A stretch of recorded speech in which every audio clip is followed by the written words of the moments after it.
बिस्मिल्लाहिर्रहमानिर्रहीम अल्हम्दुलिल्लाहि रब्बिल आलमीन वस्सलातु वस्सलामु अला सय्यिदिल अंबिया'i वल मुरसलीन व अला आलिहि व अस्हाबिहि अजमईन अम्मा बाद।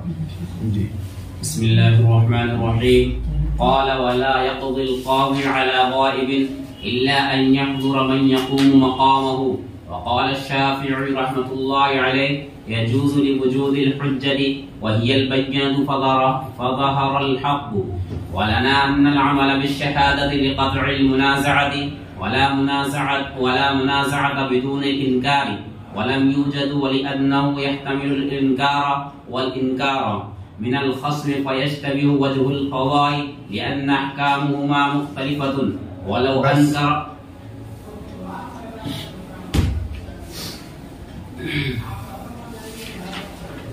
इस इबारत में ये मसला बयान किया गया कि जब मुद्दआ अलैह या उसका कोई कायम मकाम मजलिस क़ज़ा में मौजूद न हो तो क्या मुद्दई के गवाहों की बिना पर गायब शख्स पर फैसला करना जायज़ है? साहिब हिदाया ने फरमाया कि इस सिलसिले में अइम्मा का इख्तिलाफ है। हमारे अहनाफ के नज़दीक जायज़ नहीं है और हज़रत इमाम शाफ़िई, इमाम मालिक, इमाम अहमद रहमहुमुल्लाह के नज़दीक जायज़ है। अलबत्ता अगर मुद्दा अलैह शहर में मौजूद हो और उसे इल्म हो इस मुकदमे का तो वो मजलिस क़ज़ा में हाजिर हो सकता हो। आमदन वो रूपोश न हुआ हो तो फिर बिल इत्तेफाक उस वक्त बगैर मुद्दा अलैह की मौजूदगी के काजी का फैसला करना सही नहीं होगा। इमाम शाफ़िई और दीगर फ़ुक़हा रहमहुमुल्लाह की दलील ये है कि हदीस में अल्लाह के रसूल सल्लल्लाहु अलैहि वसल्लम ने इरशाद फरमाया, अल बय्यिनतु अलल मुद्दई वल यमीनु अला मन अनकरा।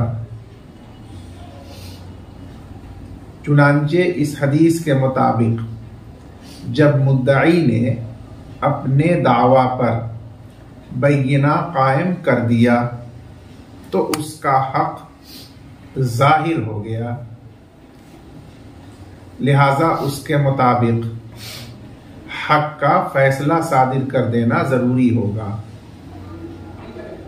मुद्दा अलैह मौजूद हो तो भी और मुद्दा अलैह का गायब हो तो भी। अहनाफ की दो दलीलें हैं। पहली दलील ये है कि बय्यना पर अमल करते हुए फैसला सादिर किया जाता है फरीक़ैन के दरमियान निज़ा खत्म करने के लिए, और इसके लिए पहले ये साबित होना जरूरी है कि फरीक़ैन के दरमियान निज़ा मौजूद है या नहीं है, तभी तो उस निज़ा को खत्म करने के लिए शहादत पर फैसला किया जाएगा। और फरीक़ैन के दरमियान निज़ा को जानने के लिए जरूरी है मुद्दा अलैह का इनकार दावा करना,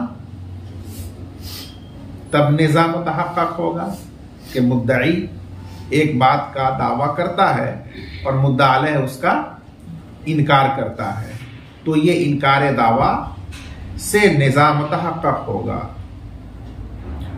और इनकार दावा के लिए उस मुद्दा अलैह का मजलिस क़ज़ा में मौजूद होना जरूरी है। जब वो मजलिस क़ज़ा में मौजूद नहीं होगा, न उसका कोई कायम मकाम होगा, तो दावा का इनकार मुतहक्कक नहीं हुआ। जब दावा का इनकार मुतहक्कक नहीं हुआ तो निज़ा साबित नहीं हुआ मुद्दई और मुद्दा अलैह के दरमियान, और जब निज़ा साबित नहीं हुआ तो फिर उस निज़ा को ख़त्म करने के लिए शहादत पर अमल करते हुए, बैयिना पर अमल करते हुए फैसला सादिर करना भी सही नहीं होगा।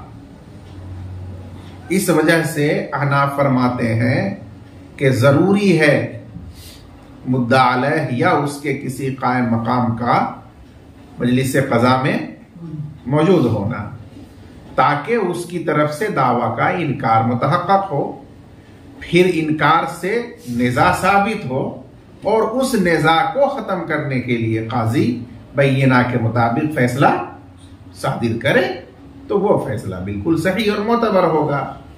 ये पहली दलील है। और दूसरी दलील ये है कि काजी के फैसले की दो वजह होती है। पहली वजह मुद्दई का बैयिना, उस पर जो फैसला होता है वो तमाम लोगों के हक में लाजिम होता है, यानी मुद्दई, मुद्दा अलैह और इन दोनों के अलावा भी तमाम लोगों पर। और फैसले की दूसरी वजह होती है मुद्दा अलैह का इकरार कर लेना दावे का, उस पर भी फैसला काजी का सादिर होता है।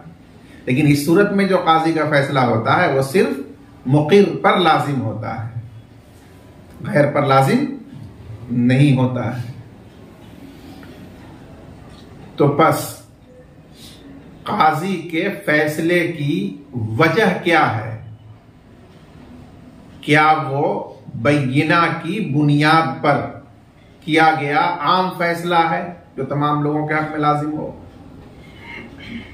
या वो इकरार की बुनियाद पर किया हुआ खास फैसला है जो सिर्फ मुक़िर पर ही लाजिम हो सकेगा? इसको मुतय्यन करना जरूरी होता है। और ये मुतय्यन कब होगा? जब वो मुद्दा अलैह या उसका कोई कायम मकाम मौजूद होगा, तो उसकी तरफ से इकरार होगा या इनकार होगा। इकरार होगा तो उस पर जो फैसला होगा वो खास उसी के हक में लागू होगा, और इनकार होगा तो फिर मुद्दई के बैयिना पर जो फैसला होगा वो आम फैसला सबके हक में लाजिम होगा। तो इस जिहत को मुतय्यन करने के लिए कि काजी का फैसला किस बिना पर है, किस नौइयत का है, जरूरी है कि मुद्दा अलैह मजलिस क़ज़ा में मौजूद हो।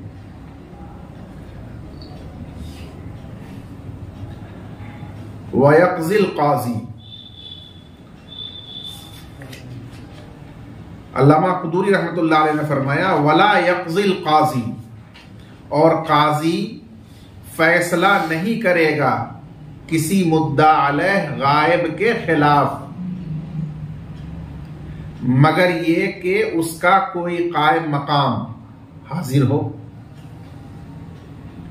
और हजरत इमाम शाफ़िई रहमतुल्लाह अलैह ने फरमाया कि ये जायज है कि काजी मुद्दा अलैह गायब के खिलाफ फैसला कर दे बैयिना की बुनियाद पर, लिवुजूदिल हुज्जत, शरई हुज्जत मौजूद होने की वजह से, और वो शरई हुज्जत बैयिना है यानी गवाह है।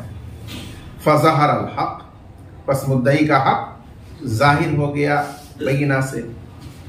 वलना अन्नल अमल बिशहादती लिक़त्इल मुनाज़अह, और हमारी दलील ये है कि शहादत पर अमल यानी फैसला फरीक़ैन के नेज़ा को ख़त्म करने के लिए है, और नेज़ा बगैर इनकार के मुतहक्कक नहीं होता। वलम यूजद, और मुद्दा अलैह के गायब होने की वजह से इनकार नहीं पाया गया तो निज़ा मुतहक़्क़क़ नहीं हुआ। जब निज़ा मुतहक़्क़क़ नहीं हुआ तो क़त्अ निज़ा के लिए फैसला भी सही नहीं होगा। वलिअन्नहु यहतमिलुल इक़रार वल इनकार मिनल ख़स्म, और इसलिए कि इहतिमाल है मुद्दा अलैह फरीक की तरफ से दावा के इकरार का और इनकार का, लिहाजा उसकी मौजूदगी के बगैर फैसला किया जाएगा। फयश्तबिहु वजहुल क़ज़ा, तो फैसले की जिहत मुश्तबा होगी कि ये मबनी पर इकरार है या मबनी पर बय्यिना है,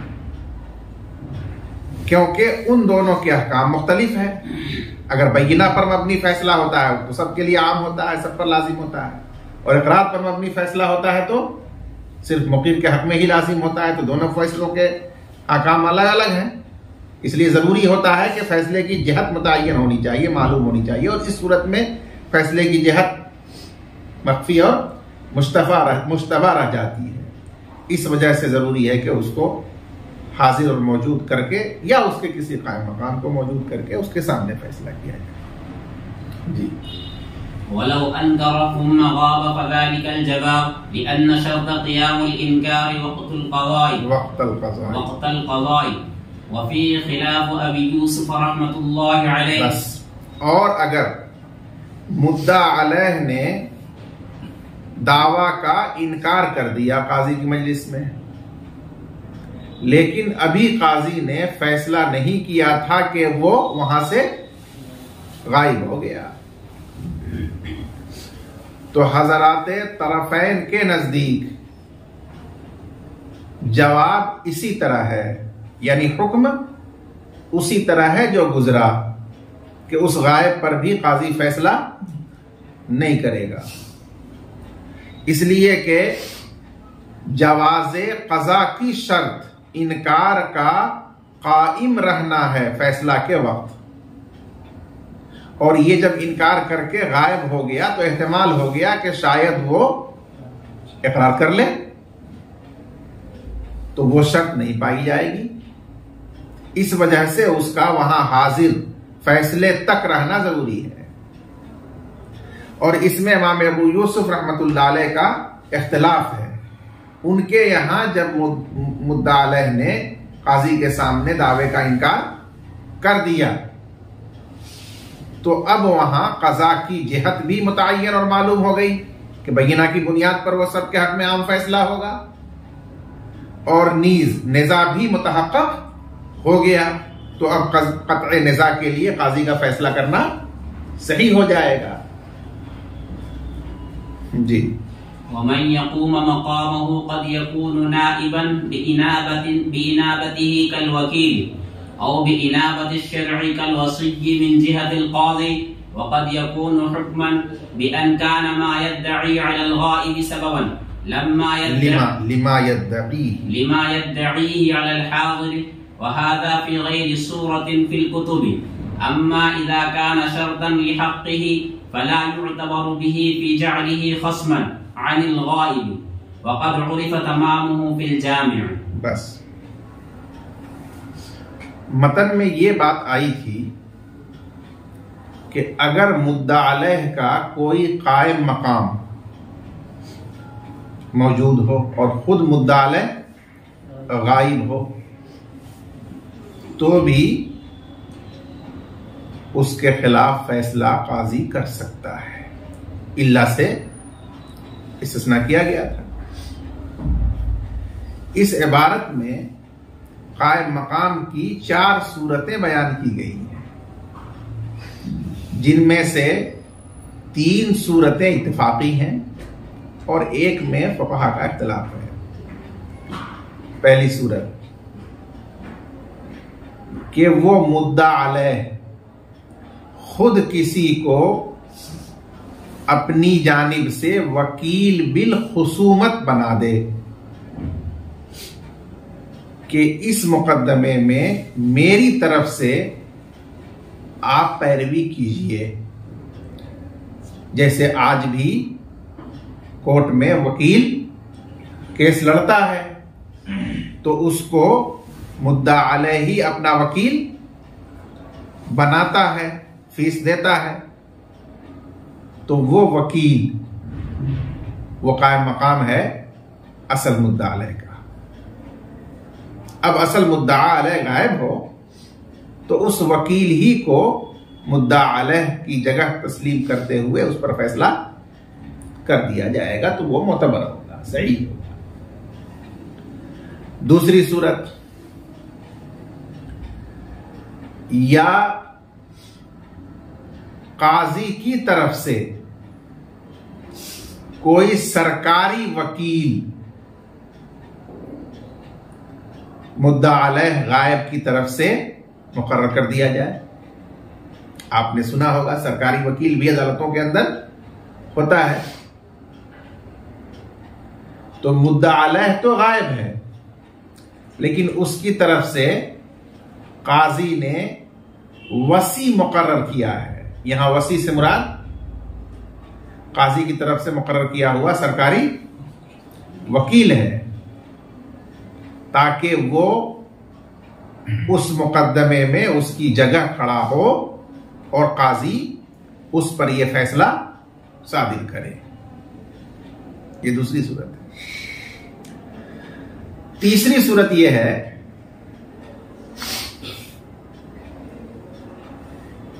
कि मुद्दा अलैह पर मुद्दई ने जो दावा किया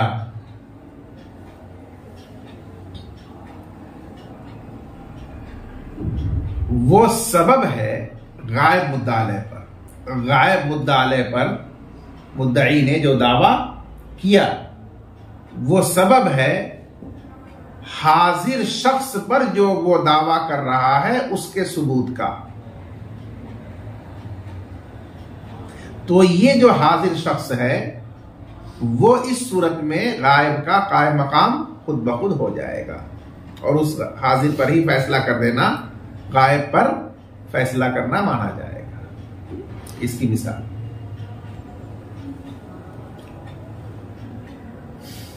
अब्दुल वाहिद ने दावा किया कि तनवीर के कब्जे में जो मकान है वो मेरी मिल्कियत है, मैंने ये मकान मुर्शिद से खरीदा है। हालांकि मुर्शिद गायब है। तो अब यहां ये अब्दुल वाहिद हाजिर पर यानी तनवीर पर उसके मकबूजा मकान में अपनी मिल्कियत का दावा कर रहा है। इसके लिए गायब पर उसका किया हुआ दावा सबब है, और वो किया हुआ गायब पर दावा क्या है? शिरा का। तो यहां मुद्दई ये कह रहा है कि मैंने ये मकान मुर्शिद से गायब से खरीदा है। जाहिर है कि ये खरीदारी सबब है इस मकान में मिल्कियत का। तो हाजिर पर वो मिल्क का दावा कर रहा है और गायब पर शिरा का, और ये शिरा सबब है मिल्क का। तो गायब पर जो दावा कर रहा है कि मैंने उससे खरीदा वो सबब है उस दावे का जो वो कर रहा है हाजिर पर। तो ऐसे केस में मुद्दा अलैह काबिज जो हाजिर है उसी पर फैसला कर दिया जाएगा कि इसका मकबूजा मकान मिल्कियत है मुद्दई की, अब्दुल वाहिद की। और यह फैसला उस गायब पर भी फैसला होगा कि उसने ये मकान बेच दिया। इसका समरा यह होगा कि अगर वो आकर इनकार करे कि मैंने नहीं बेचा तो उसका इनकार मोतबर नहीं होगा, और फिर असर नौ नहीं कहा जाएगा अब्दुल वाहिद को कि आप खरीदने पर बयना कायम कीजिए, क्योंकि वो गायब पर फैसला हो गया और उसका जो काबिज मकान का था वो हाजिर शख्स, वही उसका कायम मकाम था। उस पर फैसला करना, उस गायब पर भी फैसला कर देना होगा उसी बयीना की बुनियाद पर, जिस बयीना ने शहादत दी, गवाही दी कि इसने वो मकान फलां से खरीदा है। ये सूरत समझ में आई जी? जीत लिया। चौथी सूरत क्या है कि गायब पर जो दावा कर रहा है वो शर्त है हाजिर पर दावा की। उसकी मिसाल, शौहर ने अपनी बीवी की तलाक को मुअल्लक किया था एक शख्स की तलाक पर, यानी ये कहा था कि अगर मसीहुल्लाह अपनी बीवी को तलाक दे तो तुमको भी तलाक। अब मसीहुल्लाह तो गायब है, कहीं है। उसकी बीवी छुटकारा चाह रही है तो उसने दावा किया कि मसीहुल्लाह ने अपनी बीवी को तलाक दे दी, लिहाजा शर्त पाई गई और मैं भी आपके निकाह से निकल गई, मुतल्लका हो गई। और शौहर ने उसका इनकार किया कि नहीं, मसीहुल्लाह ने अभी तलाक अपनी बीवी को नहीं दी है, मैं नहीं मानता इसको। तो अब यहां मुद्दइया जो खातून है, हाजिर पर जो दावा कर रही है कि आपने मुझे तलाक दे दी, उस हाजिर पर किए हुए दावा की शर्त क्या है? गायब का तलाक देना। तो इसी को कहा, जो गायब पर दावा है कि उसने अपनी बीवी को तलाक दे दी, ये शर्त है हाजिर पर दावा की कि बस आपकी तलाक मुअल्लक भी मेरे ऊपर वाक़े हो गई, आपने भी मुझे दे दी।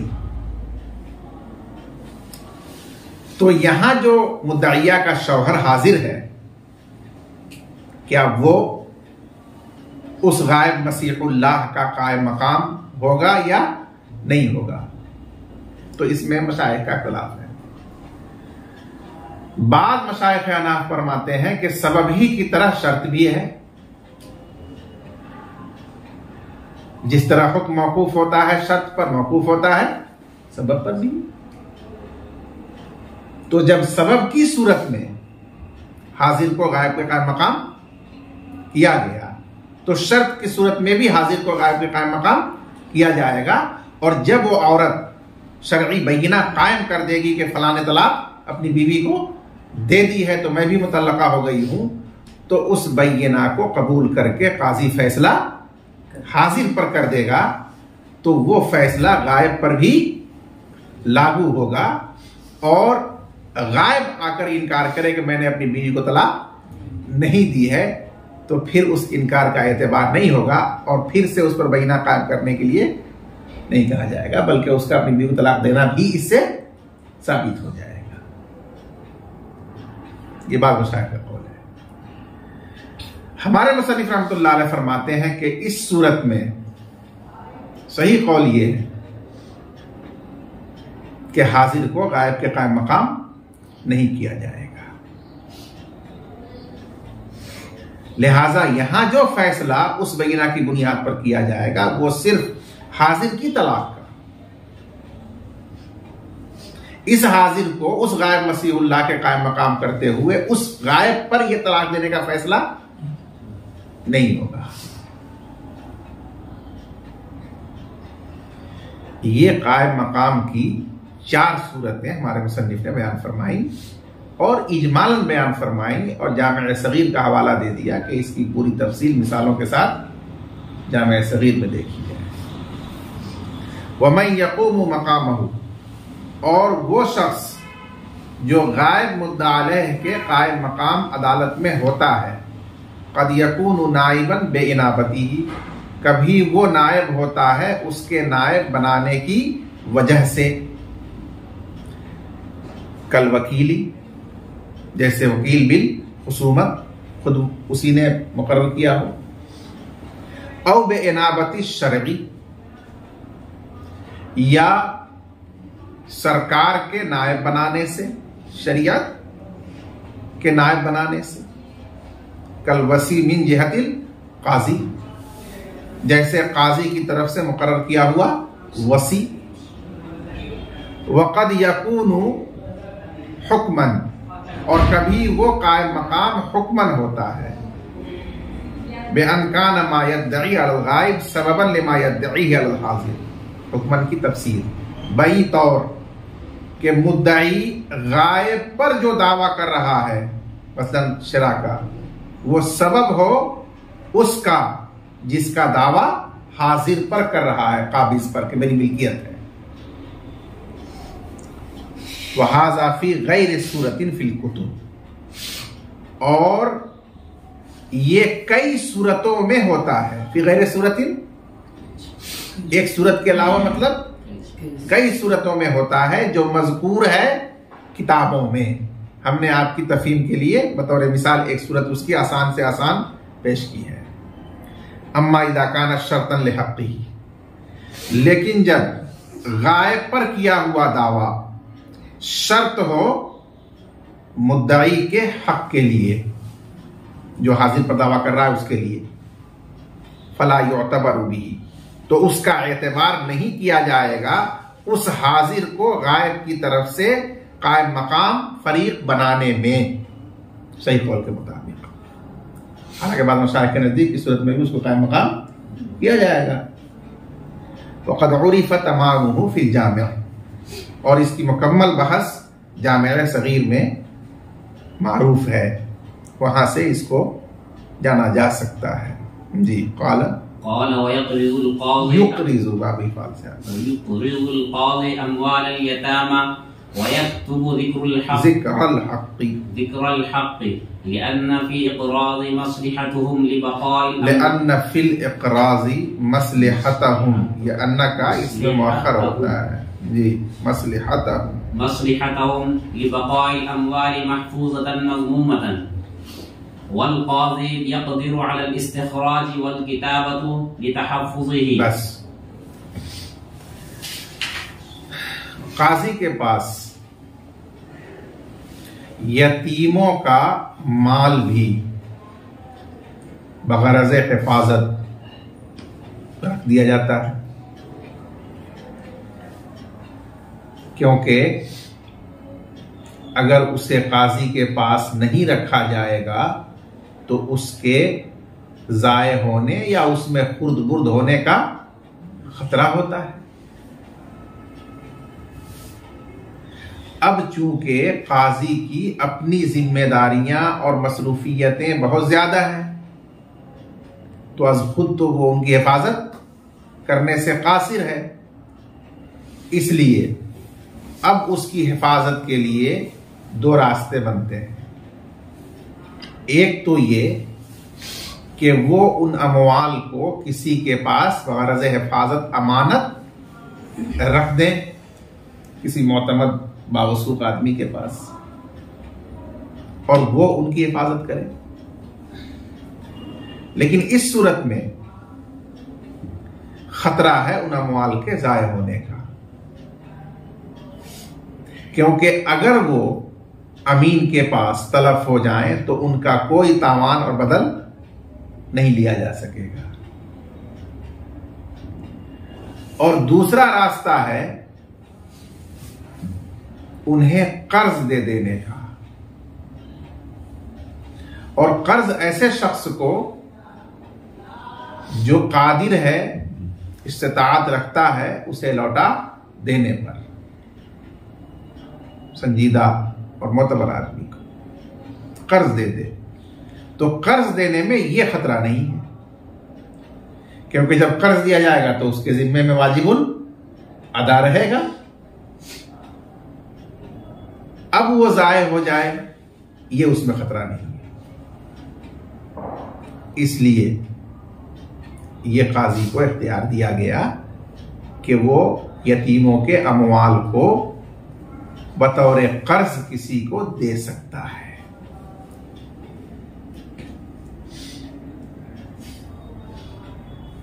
अब इसमें दो एहतियात करना चाहिए। नंबर एक, उस कर्ज का कागज बतौर याददाश्त नोट काजी तैयार करके रख दे, ताकि खुद उसे भी याद रहे किसको दिया है, किसका माल कहां है, और खुदा ना खास्ता वो न रहे तो जो भी दूसरा आए उसको उस तहरीर से मालूम हो जाए। और दूसरा काम ये करे कि अगर खुदा ना खास्ता जिसको वो कर्ज दिया है वो मुकर जाए और गवाह उस पर ना हो, क्योंकि वो आया था और इन्होंने एतमाद करके कर्ज दे दिया था, तो वहां वो अपने इल्म की बुनियाद पर भी उस कर्ज की वापसी का फैसला उसके ऊपर कर सकता है। ये मतलब है कि वो उस कर्ज को निकाल लेने पर कादिर है, क्योंकि आम हालात में तो काजी के लिए अपने महज इल्म पर फैसला करना जायज नहीं होता है, लेकिन इस हालत में जबकि खुद ही उसने कर्ज दे रखा है और उसे खुद पूरा उसूक और यकीन है और वो किसी वजह से मुनकिर हो रहा है, तो यहां वो अपने इल्म की बुनियाद पर उस पर कर्ज वापस करने का फैसला कर सकता है। इस तरह से वो उसे निकाल लेने पर कादिर है, इसलिए उसको शरीयत ने कर्ज देने की इजाजत दी। लेकिन वसी जिसे किसी ने अपनी मौत से पहले अपने कुल असासा का निगरान मुकर्रर किया था और वो इंतकाल कर गया, तो क्या वसी यतीमों के माल को, तरका को कर्ज में दे सकता है ताकि वो महफूज रहे जाया होने से? तो फुक़हा फरमाते हैं कि नहीं दे सकता, इसलिए कि यहां अगर वो मुकर जाए कर्ज लेने वाला तो वसी उसको निकालने पर कादिर नहीं है, क्योंकि वो तो काजी नहीं है कि उसको वापस करने का फैसला करेगा और वो लागू हो जाएगा उस पर। इस तरह से वो इनकार करके डुबा सकता है, तो खतरा इसमें है, इसलिए वसी के लिए कर्ज देना यतीमों के माल को जायज नहीं है। अब इस पर एक तीसरा मसला लिखा है कि अगर बाप चाहता हो कि अपने नाबालिग बच्चों के माल को, जिसका वो वली है शरअन, किसी को कर्ज में दे दे, तो क्या दे सकता है? इसमें मशाइख का इख्तिलाफ है। बाज मशाइख कहते हैं कि हां दे सकता है, इसलिए कि वसी के मुकाबले में बाप की विलायत ज्यादा है। वसी को तो सिर्फ माल में विलायत है, लेकिन बाप को उस नाबालिग बच्चे के माल और उसके नफ्स दोनों में विलायत है, तो इसलिए उसकी विलायत काजी की विलायत के मुशाबे है। तो जिस तरह काजी दे सकता है यतीमों का माल बतौर कर्ज, बाप भी अपने नाबालिग बच्चों का, ज़ेर विलायत बच्चों का माल बतौर कर्ज दे सकता है। और बाद मशाइख ने फरमाया कि नहीं दे सकता, इसलिए कि जिस तरह वसी इनकार कर देने पर उसे निकाल लेने पर कादिर नहीं है, उसी तरह से अगर कर्ज लेने वाला इनकार कर दे तो बाप भी उसको वसूल कर लेने पर कादिर नहीं है, तो डूब जाने का खतरा है, इसलिए बाप भी नहीं दे सकता है। किसको लिखा गया है? इमाम मोहम्मद रहमतुल्लाह अलैह ने फरमाया, वयुक़रिज़ुल क़ाज़ी अमवालल यतामा, और काजी यतीमों का माल कर्ज के तौर पर दे किसी कर्ज तलब करने वाले को। वयक्तुबु ज़िक्रल हक़, और वो हक की याददाश्त तहरीर कर ले। ज़िक्रल हक़, हक की याददाश्त मुराद उस कर्ज की दस्तावेज और कागज बना के रख दे। लिअन्न फिल इक़राज़ी मसलहतहुम, इसलिए कि कर्ज देने में यतीमों की मसलहत है, यानी मनफात है, फायदा है। लिबक़ाइल अमवाल महफूज़तन मज़मूनतन, क्योंकि वो अमवाल महफूज रहते हैं और उनका जमान भी कर्ज लेने वाले पर वाजिब होता है, मजमून रखते हैं। वल काजी यक़दिरु अलल इस्तिखराज, और अगर बिलफर्ज वो लेने वाले इनकार कर दें तो काजी उससे निकाल लेने पर कादिर होता है, क्योंकि अपने इल्म के मुताबिक यहां वो फैसला करके और उस पर रुजू वापस करने का हुक्म सादिर कर देगा जो लाजिम होगा उस पर। वल किताबतु लितहफ्फुज़ी, और हक की याददाश्त की तहरीर करना, लिखना, दस्तावेज तैयार कर लेना, लितहफ्फुज़ी, उसके तहफ्फुज के लिए है, मुस्तहब है। व इन अक़रज़ल वसीय्यु ज़मीना, और अगर वसी ने यतीमों का माल कर्ज दे दिया तो ये जायज नहीं है, वो नाजायज तसर्रुफ करने की वजह से उसका जामिन और जिम्मेदार होगा, यानी अगर डूबता है तो उसको अपनी तरफ से देना पड़ेगा। लिअन्नहु ला यक़दिरु अलल इस्तिखराज, इसलिए कि वो निकालने पर कादिर नहीं है। वल अबू बिमंज़िलतिल वसी फी असह्हि रिवायतैन, और बाप वसी के दर्जे में है, लिहाजा वो भी अपने ज़ेर विलायत नाबालिग बच्चों का माल कर्ज नहीं दे सकता।